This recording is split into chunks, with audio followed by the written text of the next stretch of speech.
Hello, welcome back to the Rhetoric of Story. Thank you for joining me again for our exploration of the 7 basic elements of compelling, powerful, immersive storytelling. Today we're moving on to the second of those 7 elements.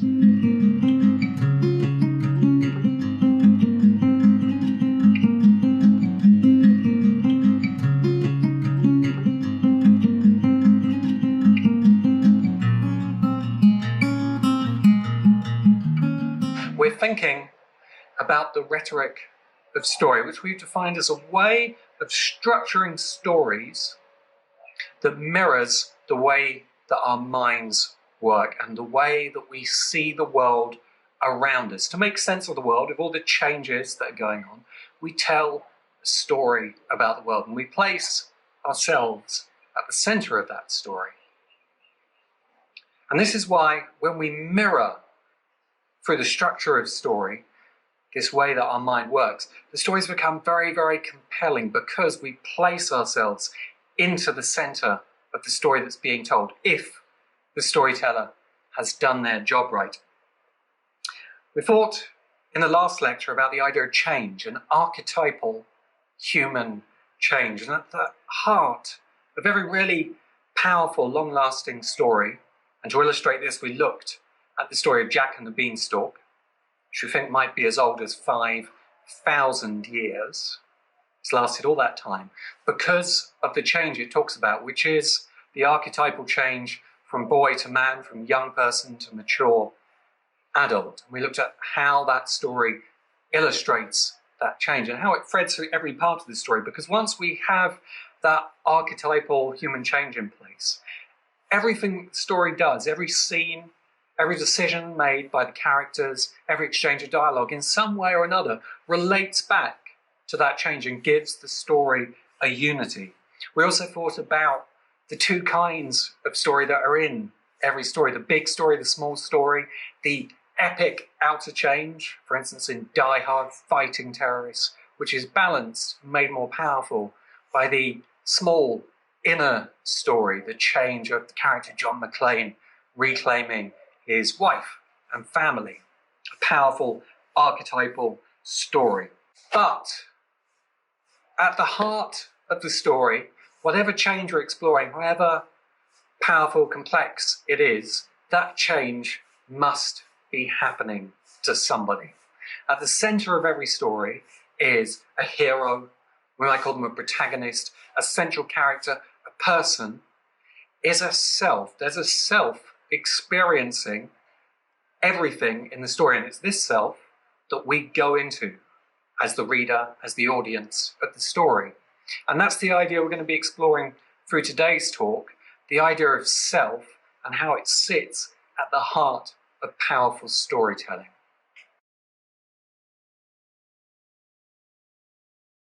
Cast your mind back some 2,500 years to the Greek city of Thebes, which was one of the great city-states of classical Greece. And Thebes is in a terrible position. Thebes is afflicted with a drought. The crops have died in the fields because of lack of water, and the people of Thebes are starving.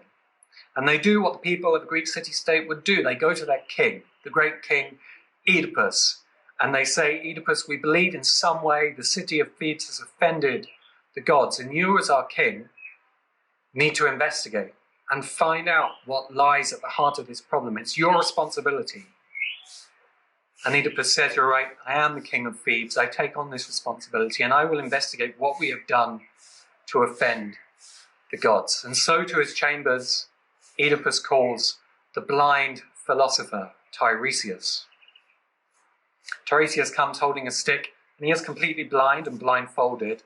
Tiresias sees on a level beyond sight. And Oedipus says, Tiresias, what have we done to offend the gods? And Tiresias responds, you don't want to know. Don't ask me this question, Oedipus. It leads to places that you are not ready to explore. And Oedipus explodes in fury and says, I demand, Tiresias, that you tell me what you know about this situation. And Tiresias says, okay. This problem is caused by an outsider to the city of Thebes, and he has offended the gods by murdering his father and sleeping with his mother. And Oedipus is shocked and terrified by this news. When he was a young man, Oedipus was told that a prophecy existed that he would indeed murder his father and sleep with his mother, two great crimes. And to escape the fate of this prophecy, Oedipus fled from the city of Corinth, where he was raised, and he fled along the road to Thebes in his chariot. But his path was blocked by another man, a cruel, arrogant man. And Oedipus fought this man, and he killed him. And the road was free, and Oedipus continued to the city of Thebes. And Oedipus finishes this story, and his wife, the queen of Thebes, Jocasta, responds and says, "Oedipus, my husband was killed by a strange man on the road to Corinth in his chariot, and I think that man was you, and I think you have murdered my husband, who was married to me before we were wed." And Oedipus says that can't be possible. So he summons one final witness to his chambers, and that witness is a messenger, an old man who for all his life has carried messages for the city of Thebes and done the bidding of its king. And Oedipus says, "Old man, what do you know of this mystery?" And the old man says, "As a young man, the king of Thebes then, Laius, gave me his firstborn son, a baby, and told me to take it into the wilderness and kill it, because there had been a prophecy that this baby, when it grew, would murder his father Laius and sleep with his mother Jocasta." And upon hearing this story, Oedipus finally understood the truth, because he, as a young child, had been found in the wilderness, left for the wolves, and adopted by his family in Corinth. And now Oedipus finally understood what his crime was. He didn't know himself.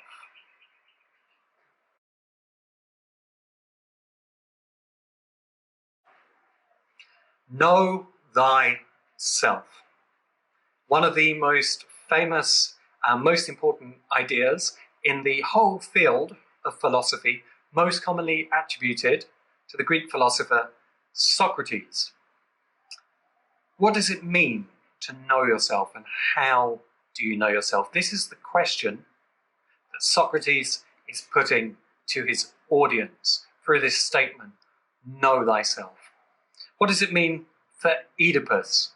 At the center of the story of Oedipus, Oedipus the king, Oedipus Rex, which is a 2,500-year-old play by the playwright Sophocles, which was presented to Greek audiences and embodied many of the values of their society. At the center of this play is Oedipus's lack of self-knowledge. There's a major fact about his own life that Oedipus doesn't know, which is his parentage. And in Greek society, parentage was very important. It was seen to determine your whole fate, who your father was particularly. And Oedipus doesn't know that his father is Laius, and Laius has committed a great sin by throwing his only son out into the world, and has, by committing that sin, brought true the prophecy that he will be killed by his son. And this is the core of the Greek tragedy. The thing about the central character that they're not aware of in themselves, their lack of self-knowledge. We have a more complicated view of the world. We don't believe that everything is about who our parents are, but we're posed with an equally difficult question. How do we know ourselves? Everything that we see comes through our eyes. Everything that we hear comes through our ears. Everything that we can feel or sense comes through our hands and our sense of touch. So, unavoidably, however we see the world, we're always at the center of it. So to truly understand the world, we have to know ourselves. And that self today is a complicated idea. And many people in the world believe in the idea of a soul. So you are determined by the unique soul that is placed into you, possibly by God. Many other people believe in the idea of karma, which is quite similar to the Greek idea of the fates. Your actions will bring about a certain direction in your life. So if you do sinful things, your karma will turn bad and you will experience bad events in your life.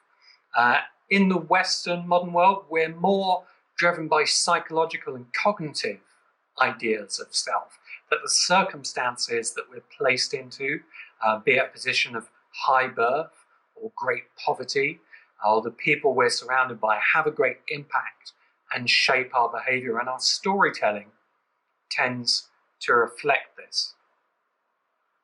And we're all faced with the task as storytellers of answering these hard questions of life.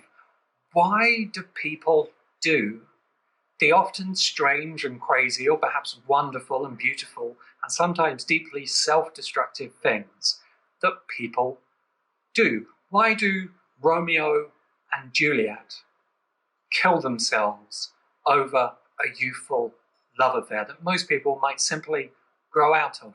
Why does Hamlet end up killing everybody in his family? These are the big questions that dramatic stories explore. In the recent novel We Need to Talk About Kevin by Lionel Shriver explores a powerful question in modern society that we find very hard to face. Why do some parents not love their children? And in the inverse of that, why do we love our children at all? What is the power and energy behind this? And these are all the really deep questions that great storytelling explores. And it does it in the most powerful way by diving inside a human experience, placing that experience at the center of the story as a self. Why do people do the things they do? This is the mystery at the heart of every great piece of storytelling. And whenever we sit down to start work on a story, we think about the central character, the hero, the self that we're putting at the center of this story. We're asking the same question. Why is this person going to go on this epic quest, this internal odyssey, whatever the style or shape of the story might be? This question is, why is this person going to do any of this? And the most common answer that as storytellers we give, because it's a profound part of the human psyche, is we give the character a great and powerful desire, and something they want to achieve in the world, a motivation, if you will. Think about the character of Rocky Balboa, in the famous late 70s boxing movie, written by and directed by Sylvester Stallone. And the character of Rocky, when we meet him, is a bum. He's a boxer, but he's washed up. He doesn't fight real fights anymore. He throws fights for money. He's a nobody. And almost entirely at random, the current boxing champion, Apollo Creed, selects Rocky to be his next opponent. Apollo is coming towards the end of his career. He doesn't want a tough fight. He's a showman. He wants to be able to get in the ring and show off with a fighter who's not going to pose him too much of a challenge. So he picks Rocky Balboa, the Italian stallion. And now from nowhere, Rocky has a shot. He's a loser and he has a shot at being the champ. Rocky has a trainer, Mick, and they set about training. But Rocky just can't put his heart and soul into the effort. He doesn't want it enough. He has a new young wife, Adrian, and they're having a baby. And during the training process, there's an argument, and Adrian almost has a miscarriage. And the situation is tense, and Rocky might be about to lose everything that actually he values most in the world. And he's prepared to get rid of everything. He's prepared to kick the fight to one side, throw the fight, so that he can have what he really wants in life, the woman that he loves and a family. But then as Adrian awakes from her coma, she says to Rocky the now famous words, "Win, Rocky, win." And we go into one of the all-time great montages in film history of Rocky running upstairs and he's being chased by children through the neighborhoods of the part of the city where he lives. And it's in that moment, Rocky then goes on to almost win the World Championship of Boxing. Not quite. He gives Apollo Creed such a run for his money that a rematch is set up and they get to make a second Rocky movie. But the whole film hangs on the moment that we see explicitly within the story when Rocky's desire for victory is formed. And if we don't see that moment, and if it's not properly shaped, we don't really empathize with the character of Rocky, and we wouldn't immerse ourselves properly within his story. So seeing and understanding how Rocky's desire is shaped is really important. And there are parts to this desire. On one hand, you have the boxing match that Rocky is going to go on to almost win, and he's going to prove to be a true champion in heart in the process. But there's something more fundamental underlying this, and that's deep down, Rocky has a desire to be a winner. He has a desire to fulfill his potential in the world, and all humans have this desire. However lost or hidden it might seem, however difficult our circumstances, we all have this basic desire to achieve something in the world, to be what we can be, to be the champion on some level.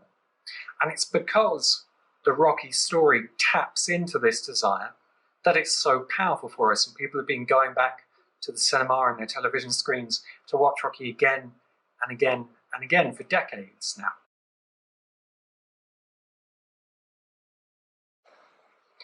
The desires that we give to the characters in our stories really manifest on two levels. We go back to the story of Oedipus. Oedipus has a conscious desire to solve the mystery of how Thebes has offended the gods, and therefore what is causing the desperate situation that the city finds itself in. And this conscious desire plays out in a number of ways. Firstly, Oedipus summons Tiresias. This doesn't satisfy his needs, so he speaks to his wife, Jocasta. This also doesn't solve the mystery, so he brings in the messenger. Each of these have given him a different clue, and this eventually builds up to the climax of the story. This is very similar in many ways to Jack and the Beanstalk from our last talk. Jack climbs up the beanstalk and there's a number of items that he finds. These are all the conscious desires of the character, but they're driven by something more powerful that lies underneath, and that's the unconscious desire. In Rocky, the unconscious desire that Rocky isn't quite aware of is to fulfill his life potential, and this is played out in the conscious desire of winning the match against Apollo Creed. In Oedipus, the unconscious desire is for the character to know himself, and this is again one of our basic desires and drives as a human, is to understand who we are and see the parts of ourselves that we're blind to by the way that we see and form our ideas of the world. You can place this in a much more action-oriented sense to get a better idea of it in a James Bond movie, for instance. James has the conscious desire to go and defeat the enemy of the British state. And he's sent on a mission, and he goes to a series of locations as a new clue is revealed in each part of the story. And this is how his conscious desires play out. But in a really powerful James Bond story, for instance, Casino Royale, which I think is the best Bond movie, we're given a hint of what James's unconscious desire is. And that unconscious desire is formed by the fact that James is an orphan, and he's attached his sense of well-being and safety to the British state, and therefore he will go on the kind of missions that most people won't, because it feels almost like he's saving his family in the process. And it's this interplay of the conscious and the unconscious desire that gives the self that we place at the center of the story its drive. It's the engine that pushes the story forward. And if we haven't, on some level, ourselves, whether consciously or unconsciously as writers, put these desires into place, that engine will be missing from the story. And it's the most common reason that stories fail. They lack the drive within the central character that comes from a deep desire, which in turn gives the character their willpower.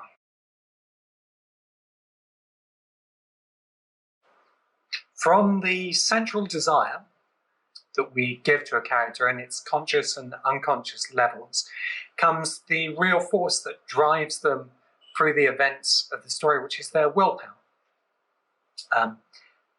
The playwright David Mamet defines willpower as the single most compelling quality of any character in a novel, a film, a stage play, any form of storytelling. It's the willpower that keeps bringing the character back to difficult situations to achieve their desire that drives the story along. Consider again the character of James Bond.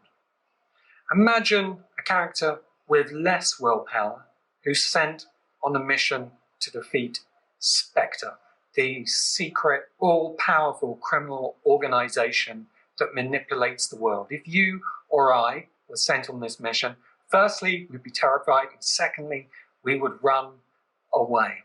And however great our desire, we might still run away. Not everybody is born a James Bond heroic archetypal character. And it's James's willpower. It's the fact that if there is a car chase at 150 miles an hour, James will drive the car at 160 to win the chase.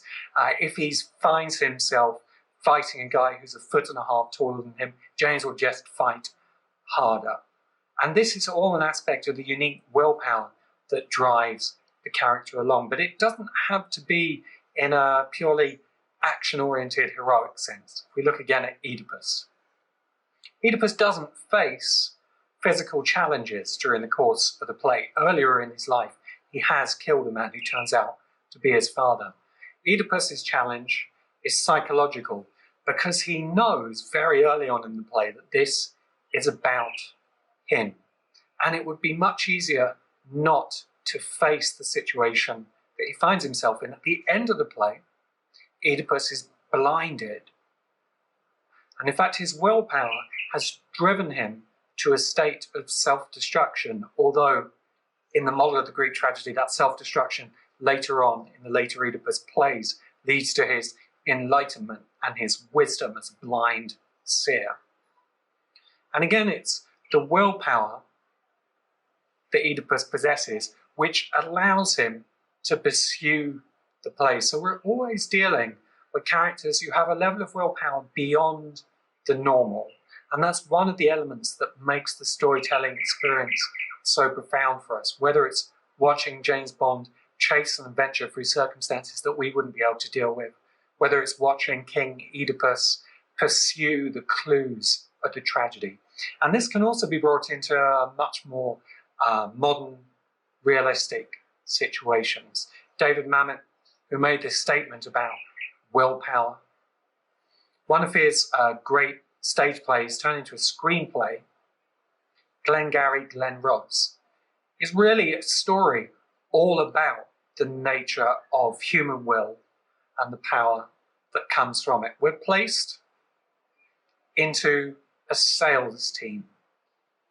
We don't quite know what they're selling, real estate and other things attached to it. And this is a failing sales team. It's a bunch of guys, late 30s, middle-aged, with families. They're trying to earn a living and they're selling to do that. And they all want the best leads, the Glengarry Glen Ross leads, because the salesman with the best leads gets the most sales. And each of these characters, we have the oldest man, it's played by Jack Lemmon, and he was once a great salesman. He once had great willpower. And now he's on the final leg. He's trying to make money for his daughter's operation. She's terminally ill and he needs to pay for her operation, but he can't make the sales. His will is broken by the situation he's in. There are younger men in the sales team who simply don't have the power of will to hack it. One of the Baldwin brothers, Alec Baldwin, turns up as a top salesman from out of town, and he gives them a speech. And the speech is all about imposing his will over those men in the sales team. The lead salesman of the team, played by Al Pacino, goes through a long sequence of scenes where he convinces some poor sap to buy this worthless piece of land. And the drama all turns on our observation of how much more powerful Al Pacino's will is than the man he's negotiating with. All in all, it's a wonderful drama, all driven by these different ideas and models of what it is to be strong-willed and to have willpower, and how much this sits at the heart of all the stories that we tell.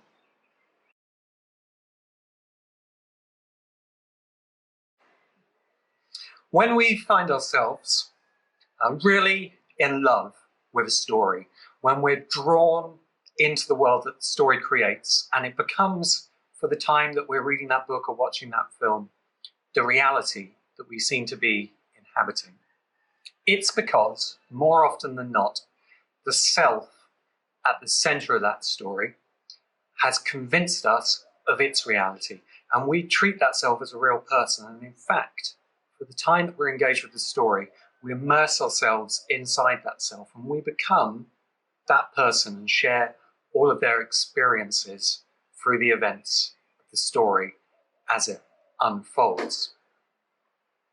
For that to happen, there is a small dog behind me. I don't know where it's come from. For that to happen, we need to understand the desire, conscious and unconscious, that is driving the character along. We need to see the formation of that desire, ideally, and we see this in the character of Rocky Balboa. We see the moment when his desire to win the championship and become the great boxing champion is formed. We need to feel the strength of the will driving that character along, whether it's in a heroic adventure story like James Bond, or a much more down-to-earth narrative like Glengarry Glen Ross. But the thing that's really hooking us at the heart of this self, at the center of the story, is what the self is becoming. This is really, really important in storytelling, because humans, as social creatures, one of the things that our brain is continually modeling is how we're changing, picking up on this first element of the rhetoric of story, and what it is that we are becoming and what the people around us are becoming. So there's a whole part of our mind which is really dedicated to watching this happening in the world around us. And so we're continually watching it in the stories that we go to the cinema to see, that we pick up books to read. In the classic novel Vanity Fair by William Makepeace Thackeray, we are introduced to the young woman, Becky Sharp, who's the self at the center of the story. Becky is an orphan. We could speculate that her deep desire is to overcome her sense of isolation as an orphan child, which pulls her through her whole life. And this manifests as her conscious desire, initially, to find a rich husband, which will give her the place in society that she wishes to claim. This unconscious and conscious desire give her a strong willpower to go through the many challenges which she's going to face in achieving this. And it's a willpower that leads her in many ways to do the wrong thing. Vanity Fair is subtitled A Novel Without a Hero. And Becky Sharp is not a heroic character in the sense of James Bond or Rocky Balboa. She's a flawed, real human being. The things that Becky is trying to achieve are the things that many of us are trying to achieve, to climb in society. And through that, we think we'll achieve happiness. We, as the readers, follow the story of Vanity Fair through all of the major transitions of Becky Sharp's life. Initially, she becomes a young debutante looking for the right husband within the society of the day. She moves on, she marries, and she becomes a mother. She's a rather cold, unfriendly mother to her son. She then climbs higher in society of the time, and she joins the aristocracy, and then she falls from that position, and she ends up among gamblers and card sharps. And we follow these transitions because we're fascinated, again, as humans, by how we all make these changes in life and how we become one kind of person after another. And while it was written over 2,000 years later than Oedipus the king, it's the same questing quality at the heart of Vanity Fair that drives us through, because just as Oedipus didn't know himself and was ignorant of his parentage, at the heart of the self in Vanity Fair of Becky Sharp is also a form of self-ignorance. Becky doesn't really understand that all the things she wants won't give her her real desire, which is to overcome her basic loneliness as an orphan. And that lack of self-knowledge makes Becky Sharp, like Oedipus, a tragic figure at the heart of the story who continues to fail in achieving her real desires whilst chasing these conscious desires that are actually taking her very far away from who she would really like to be.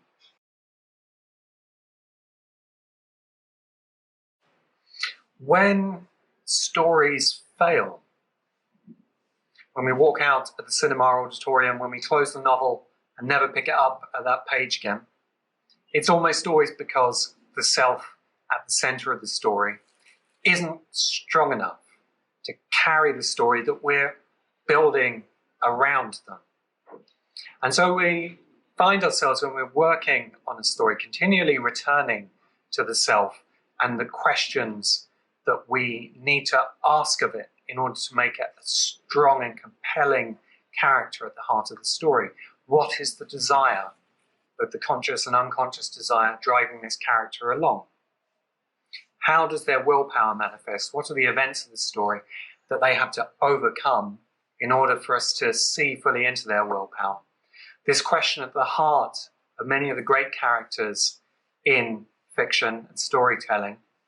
What is it that this character doesn't know about themselves? And what is it that they're questing for in order to understand themselves better? And these can help us to build a really powerful self at the heart of the story. But this is only one way of understanding this idea of self. And it's important to understand that this is how we can model the self in many stories.